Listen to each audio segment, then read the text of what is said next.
Star Wax, Star Wax, Wax. Star Wax, Star Wax, Wax. Always remember, sa paglinis, pakintabin ang sahig. Mrs. Star Wax, Wax.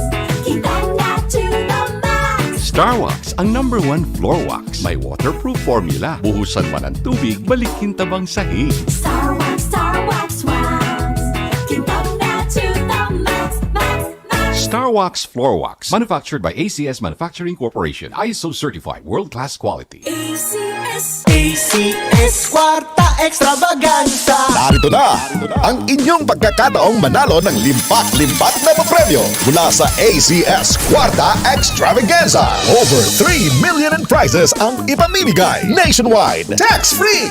Kada linggo, simula Setyembre, may tsansang magbagi ng cash at gift bags mula sa ACS Manufacturing Corporation at sa RMN at IFM stations nationwide. Para sumali, isulat lamang sa isang malinis na papel ang inyong pangalan, address, contact number at pirmahan. Kasama ang proof of purchase mula sa Pride Detergent, Star Wax Floor Wax, White Rose Kojic and Papaya Soap, Charm Fabric Conditioner, Shield Bath Soap, Smart Dishwashing Liquid and Paste, at Unique Toothpaste. Ilakip ito sa isang white envelope. Isulat sa labas ang promo title ACS Kwarta Extravaganza, ang pangalan ng produktong ginamit, ang promo week, at RMN o IFM station na inyong sasalihan. The more entries you send, the bigger chances of winning. Deadline for submission of weekly entries is every Friday, 5 p.m. of the promo week.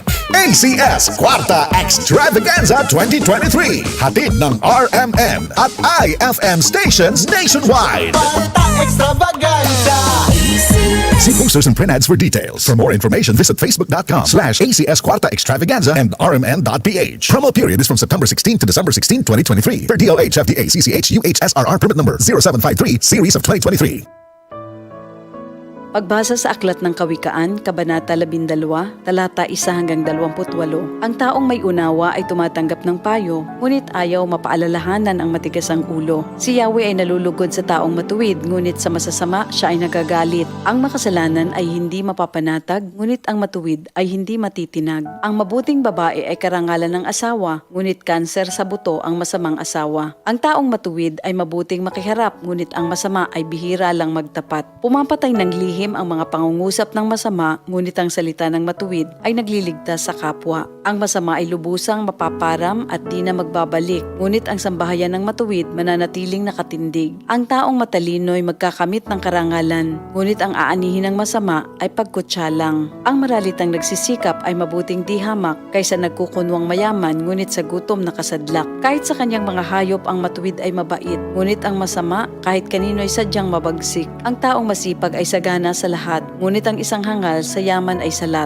Ang nais ng masama ay puro kasamaan, ngunit ang tuntungan ng matuwid ay hindi magmamaliw. Ang masama ay nahuhuli sa salita ng kanyang bibig, ngunit ang matuwid ay malayo sa ligalig. Ang kakamti ng tao ay batay sa gawa o salita, bawat isa ay tatanggap ng karampatang gantimpala. Ang akala ng mangmang ay siya lamang ang tama, ngunit handang tumanggap ng payo ang taong may unawa. Ang pagkainis ng mangmang kaagad nahahalata, ngunit ang mga matatalino di pansin ang pagkutya. Sa pagsasabi ng tapat, lumilitaw ang katarungan, ngunit ang pagsisinungaling ay lumilikha ng kapahamakan. Ang matalas na pananalita ay sumusugat ng damdamin, ngunit sa magandang pananalita, sakit ng loob ay gumagaling. Ang tapat na labi ay mananatili kailanman, ngunit ang dilang sinungaling ay hindi magtatagal.